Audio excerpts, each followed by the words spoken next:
अगला सवाल जो हमने पूछा वो ये कि 2024 के लोकसभा चुनाव में राम मंदिर प्राण प्रतिष्ठा से बीजेपी को भारी फायदा होगा। तो हां कहने वाले 51% हैं, अब है नहीं कहने वाले 33%, कह नहीं सकते 16%। और इसमें हमें यह भी ध्यान रखना होगा कि कल 22 तारीख है प्राण प्रतिष्ठा, तो कम से कम 50 दिन बाद 10-12 मार्च को चुनावी तारीखों की घोषणा होगी जी। तो ये आस्था, ये खुमारी, ये राम में जो वातावरण बना हुआ है सस्टेन करेगा तब तक? भाई जहाँ तक मेरी जानकारी है और जहाँ तक मेरा अंदाज है, भारतीय जनता पार्टी ने योजना यही बनाई है कि वो अप्रैल के अंत तक मुतवातिर जो है लोगों का वहाँ पर दर्शन कराएं और बहुत बड़े पैमाने पर इस तरह के कार्यक्रम हों कि ये पूरा का पूरा माहौल इसी तरीके का बना रहे। पहली बात। दूसरी बात, ये जो इससे पहले जो आपने दिखाया था, मैं ये मानता हूं कि भारतीय जनता पार्टी का जो प्रभाव क्षेत्र है, जो उसका कैचमेंट एरिया है, वहां पर इसका प्रभाव अपने शिखर पर होगा।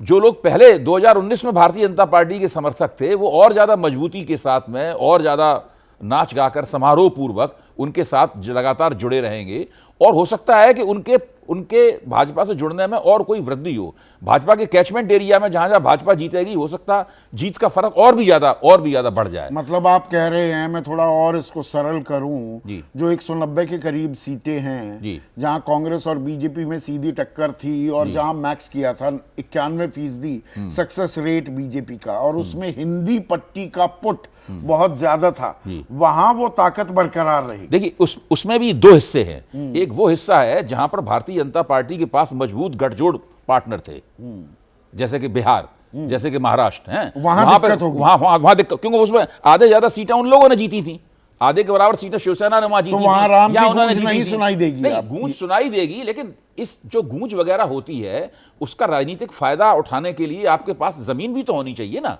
ऐसा थोड़ी ना है गूंज तो सब। महाराष्ट्र में ये फायदा बीजेपी को होगा या उद्धव ठाकरे?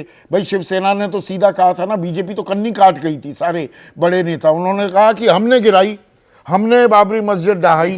शिवसेना कुछ भी कहती रहे, लेकिन राम मंदिर के आंदोलन का जो लाभ है वो मुख्य तौर पर भारतीय जनता पार्टी नहीं, महाराष्ट्र के चुनाव की महाराष्ट्र की संदर्भ में कह रहा हूं, वो भारतीय जनता पार्टी के पक्ष में जाएगा।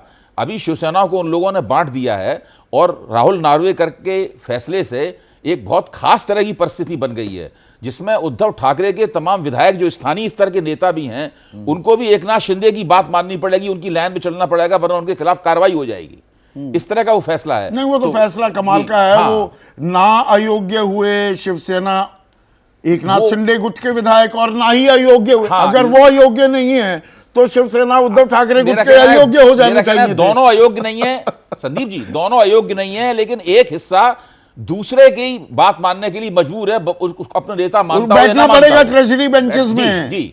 हाँ, तो ऐसी वो तो खैर कमाल का फैसला। की स्थिति अलग है, लेकिन मैं ये मानता हूं कि महाराष्ट्र और बिहार को छोड़कर बाकी जो इलाका है भारतीय जनता पार्टी के प्रभाव का, जहां भारतीय जनता पार्टी ने खास उसमें उत्तर प्रदेश हो गया, मध्य प्रदेश हो गया, राजस्थान हो गया, गुजरात, इसमें भाजपा को इसमें बहुत लाभ होगा। जो 2019 का नतीजा तो उन्हें प्राप्त हो ही जाएगा, अगर थोड़ी बहुत उसमें बढ़ोतरी गुंजाइश होगी तो शायद वो ये बात विजय ने पिछली बार भी कही थी कि ये तो अभी शुरू हुआ है, ये तो अभी और ऊपर लेकर जाएंगे। अगला सवाल जो हमने पूछा विनोद, शंकराचार्य अभी मुक्तेश्वरानंद सरस्वती और शंकराचार्य निश्चलानंद सरस्वती का अधूरे मंदिर में प्राण प्रतिष्ठा का विरोध सही है क्या? और हां कहने वाले 24%, नहीं कहने वाले 52%, कह नहीं सकते 24%, और सनातन धर्म के दरअसल संरक्षक यही है शंकराचार्य, पर उनकी बात को भी सही कहने वाले सिर्फ 24% हैं। देखिए, सनातन धर्म के संरक्षक शंकराचार्य हैं, लेकिन शंकराचार्यों की स्थिति वो नहीं है जो ईसाई धर्म में पोप की है या सिख धर्म में अकाल तख्त की है। वो चारों मिलकर के भी न तो किसी को धर्म से निकाल सकते हैं, न किसी को धर्म, ये हिंदू धर्म की एक संरचना है सनातन धर्म की। तो इसलिए जब चारों शंकराचार्य मिलकर भी कोई फैसला लेते हैं तो उसका वो असर इसलिए नहीं पड़ता कि राष्ट्रीय स्वयंसेवक संघ ने जिस तरह अपने को हिंदुओं के साथ एक रूप कर लिया है। आज की तारीख में हिंदू मानस का प्रतिनिधित्व राष्ट्रीय स्वयंसेवक संघ और उसका अनुषंगिक संगठन कर रहे हैं। तो जितना, और उसमें एक राजनीतिक पुट भी है, शंकराचार्यों के पास तो कोई राजनीतिक सत्ता है नहीं, उनके पास सिर्फ एक धार्मिक और आध्यात्मिक सत्ता है। विश्व हिंदू परिषद आरएसएस के पास एक राजनीतिक सत्ता भी है, केंद्र में सरकार है, उनकी प्रदेशों में सरकार है, तो जाहिर है राजनीतिक सत्ता और सांगठनिक सत्ता और साथ में धर्म का भी पुट, ये मिला के जो ताकत बनती है तो हिंदू समाज उनकी तरफ ज्यादा झुक रहा है। और जो अभय जी कह रहे थे कि वो एक तरह से जो पूरा डिजाइन था 1925 से शुरू होकर के वो लगभग अपनी पूर्णता की ओर बढ़ रहा है, और ये आपका सर्वेक्षण जो है ये इस बात की पुष्टि करता है। अगला सवाल जो हमने पूछा, हाँ प्लीज।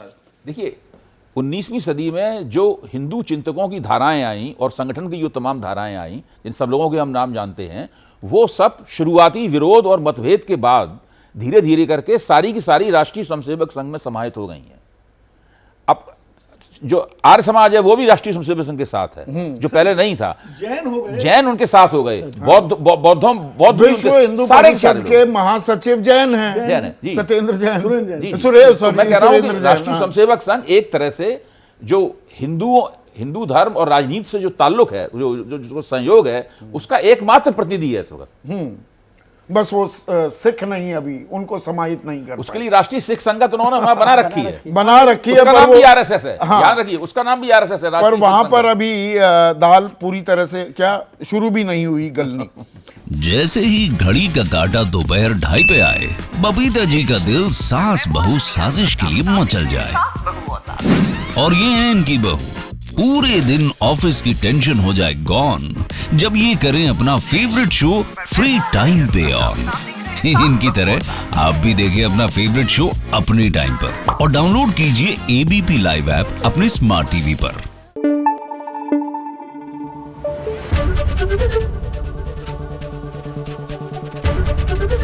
एबीपी न्यूज आपको रखे आगे।